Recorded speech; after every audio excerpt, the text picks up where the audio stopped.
So Promontory, when we first started, Tim and I, we knew nothing about cheese other than we liked it. And so we went up to Utah State, and they helped us develop the recipe for our base cheese, which we call Promontory. And its best description of this cheese would be an Irish style cheddar. And the reason it's an Irish cheddar is because it has lots of extra fat in there because of the Jersey cow milk that we have. So Promontory is our base cheese, and it is the base from which we do all of our cheeses. And as you can see there in the middle at the bottom, the awards that we've won, Promontory is one of our most award-winning cheeses. A lot of people don't know it and are not as familiar with it as some of the others, because some of the others are a little bit more sexy, a little bit more glamorous. But the Promontory is the workhorse and the base from which we do all of our cheeses. So let's go ahead and taste some Promontory. So one of the unique things about our cheese is we have our main, what they call a lactobacillus bacteria, which is our acid producing bacteria. And the main reason, as I mentioned earlier, the main reason for that bacteria is to eat lactose or sugars, convert it to lactic acid. The lactic acid helps in the aging, the flavoring, everything to do with cheese, that process. We actually do have two adjunct cultures that add flavor. They're different bacterias, and they add different flavors to the cheese. One of the characteristics of our cheese that people really like is it has a little bit of a sweetness to it. This bacteria is kind of a Helveticus, is the name of the bacteria, and it's somewhat indicative of American Irish-style cheddars. If you were to have that in London, for instance, people may not like it as much, but us Americans seem to really like the sweetness of a cheddar. One of the things that I love about the cheddars themselves is that they do pair up very well. I like to add a little bit of spiciness to it. So the chorizo, salami, and I have some jalapeno mustard seeds that are, pretty much, a nice little balance between that too. Very interesting. The different times of the year will end up with different milk. The components in the milk, the proteins and the cream or the fat will change. And it's really, we change our, what we're doing based on the time of the year. Right now we're coming into, it's called a freshening season, or the spring flush, they call it, the dairies. So we're ending up with large quantities of milk, but when the fluid goes up a lot, the components go down a little bit. So our cheeses in the summer are a little bit drier than our cheeses in the fall and winter. And so we're making a lot of, because we make multiple cheeses, different cheeses like different types of milk fat. And so we're making a whole lot of Beehive, for instance, right now. Beehive does not like a lot of fat as compared to like Barely Buzzed. She'll take all the fat we want to throw at her. So we're making a lot of Beehive right now.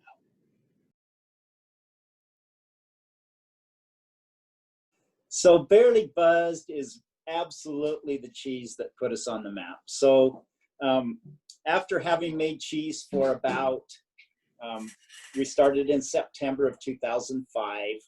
It was like February, and Tim and I were in the make room, and we were like, you know what? There's a lot of really nice white cheddars out there. Why don't we do something that's a little bit crazy? You guys all know the Vella Dry Jack cheese that Ig Vella made years and years and years ago, back in the 40s. But he rubbed some cocoa on cheese and some pepper, and we thought, you know what? We can do that. And Tim, my partner's brother, is a coffee roaster down in Grand Junction, Colorado. And we had a bag of coffee laying around, and we figured, you put cream in coffee, why not put coffee on cream? And we did, and we tasted it. We just made 2 little 3-pound wheels. This was in February. And then come you know, August, it was the American Cheese Society was in Portland that year. And we grabbed we had a little family party, tasted the Barely Buzzed, and said, oh my gosh, this is really amazing. So we took it up to Portland, and we were passing it around with a couple of our peers up there. And one of them was from Central Market down in Texas. He tasted the cheese, Edouard Damez, and he loved it. He bought it on the spot, and we made him some cheese for a holiday season. And so Barely Buzzed was born. It was crazy. That cheese is really, I mean, I just got a call from our good friend, the grilled cheese truck in Washington, D.C. just last week. He says, you know what? It's my #1 selling grilled cheese on the truck and has been for about 13 years. I mean, it's great on a grilled cheese. It's great with fruit. It's insanely good with a medium red wine, brown beers. Like you said, it's just a very versatile cheese. And one of the things that's unique about it is if you bring it to a party, people will, at first, they'll kind of raise an eyelid, like, no, I don't have things on my cheese. I just want the cheese. And I've told you many times, Michael, but we were at the Fancy Food Show in San Francisco, and we were waiting for a cab, and we ended up talking to this gentleman that had a big Swiss cross on his name badge, and we talked about what we both did. And he says, oh, you guys, what do you do? And I said, well, we make this crazy cheese with coffee on it. And he said, well, I know this cheese. I was in New York last year at the Fancy Food Show.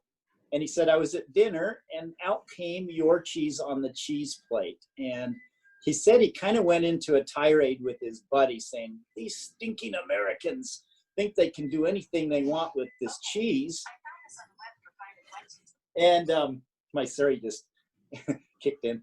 And his buddy said, you know what, dude, shut up. It wouldn't be on the cheese plate if it was no good. And so he tasted it, and he's like, he said, these brilliant Americans are getting away with things that they would be lynched for in Switzerland by putting coffee on cheese. But you know what? It tastes good. It pairs well. It's fun. It's unique. And it's almost a conversation piece. So Barely Buzzed has been just a highlight of Beehive cheese, and it's really put us on the map.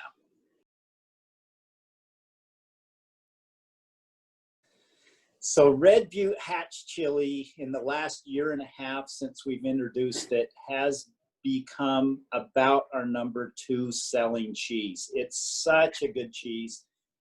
Red Butte is a garden at the University of Utah down in Salt Lake, and we donate 3% of the sales of this cheese to the garden.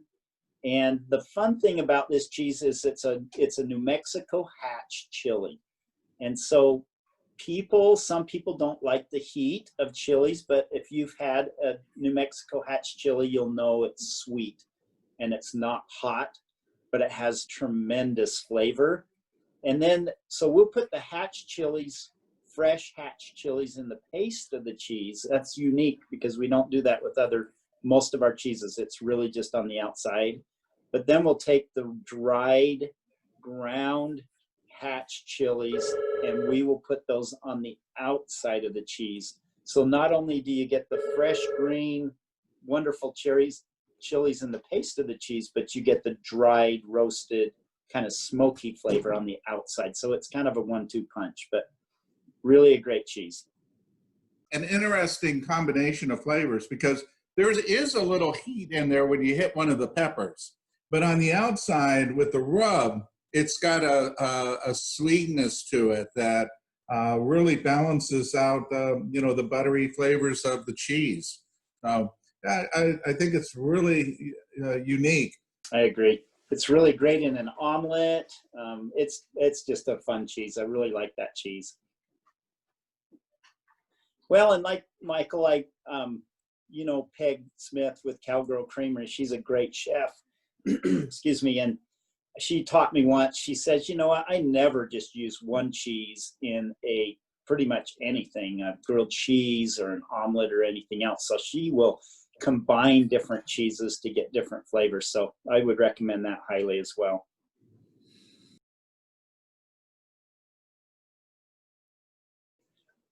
So this cheese, the history behind it is John Antonelli from Antonelli's Cheese Shop in Austin. Many of you know him.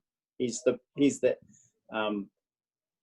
the president of ACS 2 years ago. But he gave us a call one afternoon. He said, "I've got these guys from Basil Hayden, and they want to do a collaborative effort with a cheesemaker.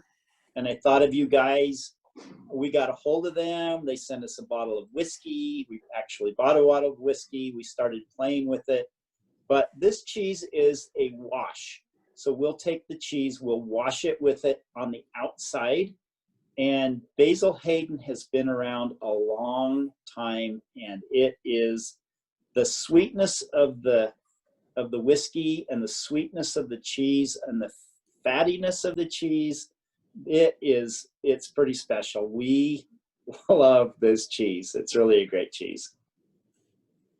Having a cheese, with a spirit, a lot of times the alcohol can be a real predominant part. But what happens is you pick up a lot of vanilla out of the butter flavors. Yep, I agree.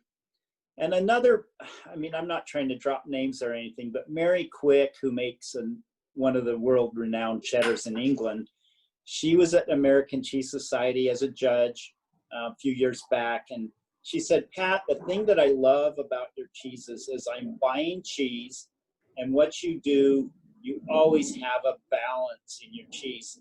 People are not buying a bottle of Basil Hayden, they're buying cheese." And by the way, it has an amazing, beautiful complement to the cheese. It's not trying to hide anything. It's not overpowering. It's just a complement to the cheese. So that's what I love about Basil Hayden and the Pour Me a Slice. And Basil Hayden, we've had multiple conversations with them, and what a great partner they've been. But you know what? Their goal is to cross-pollinate with the cheese world. They're trying to get these younger kids to bring a bottle of bourbon to the party instead of beer and wine. And I think they're having some real success. It's a beautiful pairing. I agree.